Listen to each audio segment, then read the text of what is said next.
Hello world. Today we're talking about Andre Bazin.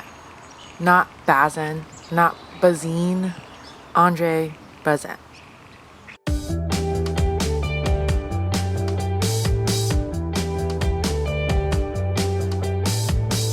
Andre Bazin was a French film critic and theorist writing in the 1940s and 50s. He co-founded the renowned film magazine Cahiers du Cinéma and wrote a ton about what cinema is. Like literally, he wrote a book called What is Cinema? It's no surprise then that Bazin is a name common within undergraduate film curricula around the world. But does this seemingly old, dusty cat lover still have a place in our current mediascape? I think so, at least.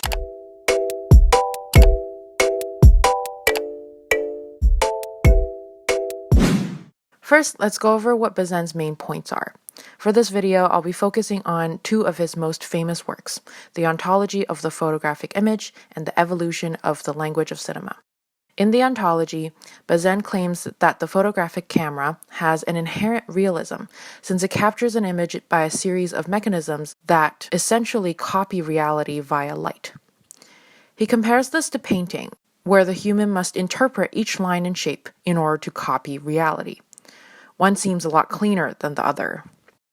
And because of this characteristic, Bazin proposes that the best use of cinema and photography is to capture and preserve reality. Now, Bazin isn't saying that a piece of film or photography is reality itself, full stop, that's it.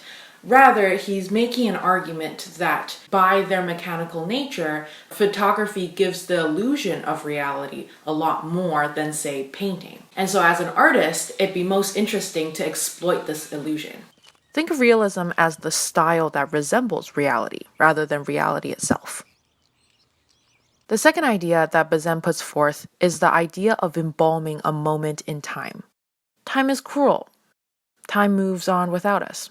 We've all had a moment, a fun night out, a great party, a nice afternoon with our families that we've wanted to hold on to and cherish. Bazin says that because the photo looks like a copy of reality, it can help us do this.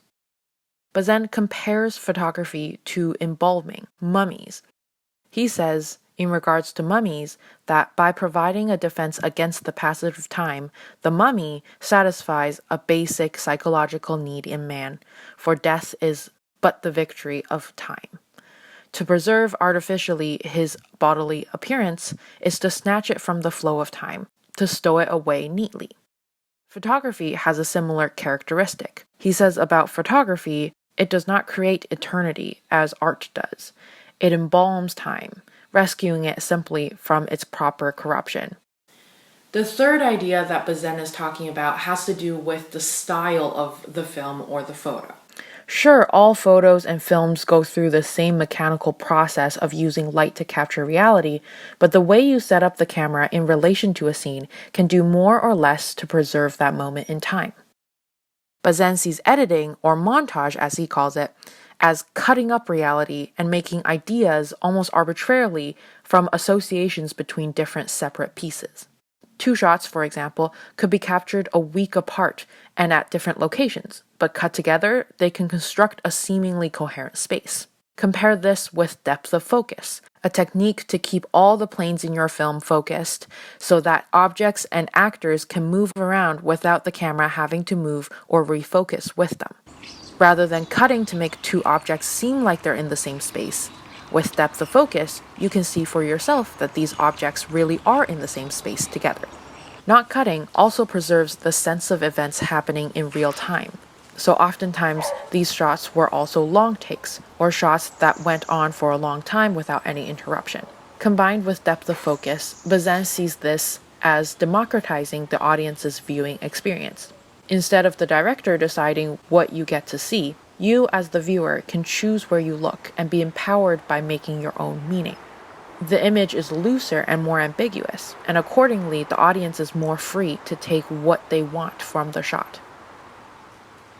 So, to recap, Bazin's major arguments are: 1. That photography resembles reality a lot more than previous forms of art. 2, because of this, photography can help us capture the moments that we want to cherish in life. And 3, that depth of focus and long takes are the best techniques to showcase photography's ability to capture reality in all of its entirety. And since Bazin is such a big name in film studies, there's been a lot of people interpreting and adding on to what he said before. One of these people is one of my favorite humans on the entire planet, Linnea. 2 years ago, she made a video essay about Bazin and extended his core theories. Bazin writes that the camera is able to strip its object of all those ways of seeing it, those piled up preconceptions, that spiritual dust and grime with which my eyes have covered it, and present it in all its virginal purity to my attention and consequently to my love. It encourages us to notice small details, to direct our attention away from our own concerns and worries to the truth and beauty of objects and of characters. And as we attentively look, we can love. Each shot in a film says to the audience, look here, and in so doing, it asks the audience, appreciate this, love this. Cinema is for Bazin, in essence, the direction of love. The recent film, Lady Bird, directed by Greta Gerwig, invokes this sense of Bazinian love. The film is rich in its specificity, and through this deep specificity, it reaches a level of universality. As one reviewer noted, it can resonate personally with a range of critics and viewers, far broader than the white, lower-middle-class Californian realm that it depicts. To put her ideas into my own words, as a good student should, Linnea is trying to make these following claims. Firstly, that pointing a camera at something, choosing to cherish that moment, represents a kind of love for that moment. And secondly, that moments that we capture are rather specific to our own contexts. A moment in my life might look a lot different from a moment in yours, but because we all have our own perspectives, identities, positions in the world, the fact that both of us have our own subjectivities is perhaps what we have in common. If we fully embrace subjectivity, we can achieve a kind of objectivity. Another source that shaped my understanding of Bazin is this video essay from Sight and Sound. It's a great introduction to Italian neorealism, the group of films that Bazin felt exhibited his ideas best. In this video essay, one particular idea stood out to me, and that is having the looser structure of the image, courtesy of depth of focus and the long take, translated into a looser narrative structure as well. If I had to conduct an experiment that would yield insight into neorealism, I'd build a time machine and travel to Italy circa 1952. I'd ask Vittorio De Sica to make a film using Hollywood actors like Montgomery Clift and Jennifer Jones. I'd then team De Sica up with a Hollywood producer, the kind that liked to impose his will and sensibility onto a film, someone like David O. Selznick. In bringing these two worlds of cinema together, I'd hope for a clash in sensibilities so great that it would result in two cuts of the same film, one by De Sica and the other by Selznick. Note where Selznick cuts. This is a standard movie-making cut. In fact, most directors would have called cut on the set soon after Jennifer left the frame. De Sica, however, keeps rolling. He lingers on the space that the lead character has just left to stay on others who are still there or are about to enter the frame. This is a favorite move by De Sica. He does it throughout the film. His main characters leave a space, but his cameras don't follow, nor does he cut. He lingers on extras that we'll never get to know. For De Sica, these extras are fellow inhabitants, not extra, but vital, and therefore worthy of some time. By lingering, he decenters the primary characters. Unlike a Hollywood film, which trims down the fat of these extras in order to keep a tight focus on the main characters, a neorealist film takes its time, showing these extra moments and characters that don't fit into the plot, but that deserve our love and attention nevertheless. It's an acceptance of the randomness of life, the imperfections, the meaninglessness. It's a love for humanity and existence, warts and all.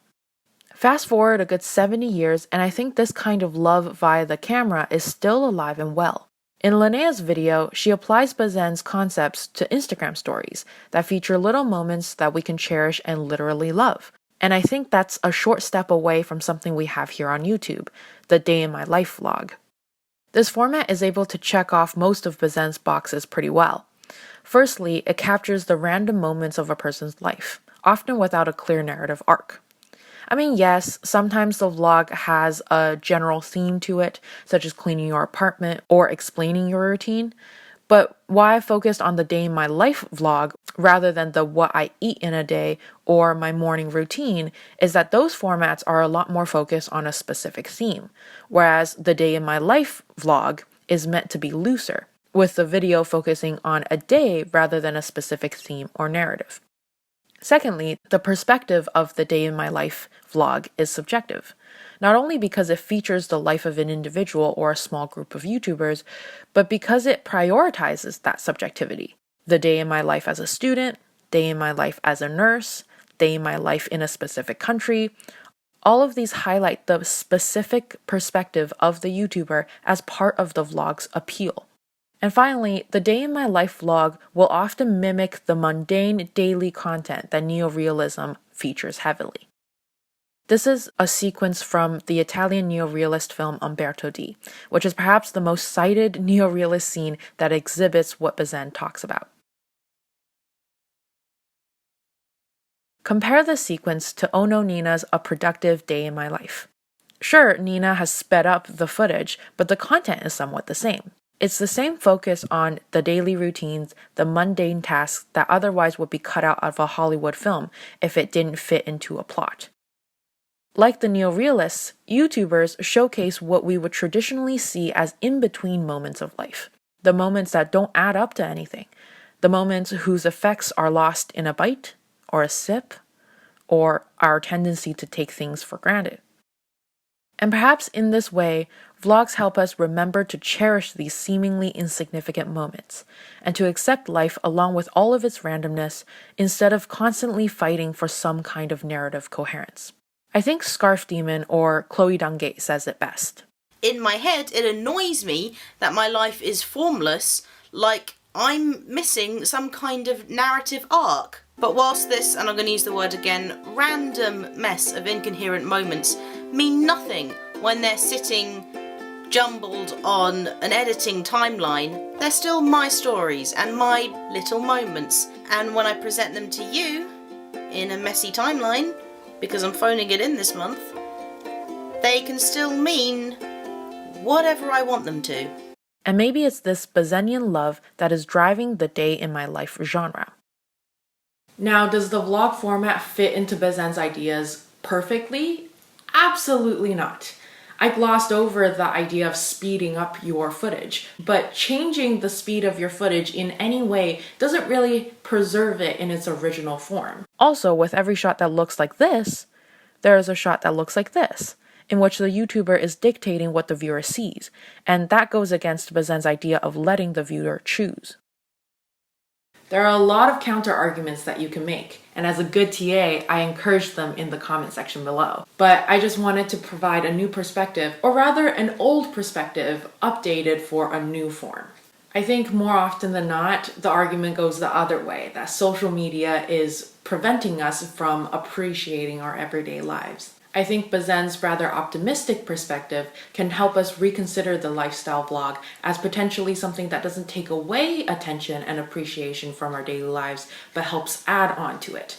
Consider what Ashley from Best Dressed has to say. With movies, and especially nowadays with social media, it is incredibly easy to romanticize other people's lives. Like, I went to the same school as Conan Gray, we both go to UCLA, but I watched his college vlogs and romanticized his experience of UCLA because it seemed so beautiful and pure and relaxing to me, even though I was experiencing in my real life the same thing. So basically what I'm saying here is try to think of your own life in the same way that you would view somebody else vlogging that, or even a movie character going through it, and be able to appreciate those little beautiful things that you have going for you. Like, I pretty much just stayed inside my dorm in sweats and studied, but I think I really would have enjoyed the experience of putting on a cute outfit, getting all my colorful pens, going to a cafe, getting my little drink, I guess living this like movie-fied version of my own life. I don't know, that sounds kind of superficial, and it's not all about like being cute or spending money. I think it's about giving yourself the chance to experience your life with fresh eyes, I guess. If social media really does have this effect of romanticizing the small things, then maybe it can help us get to Bazin's vision of filmmaking.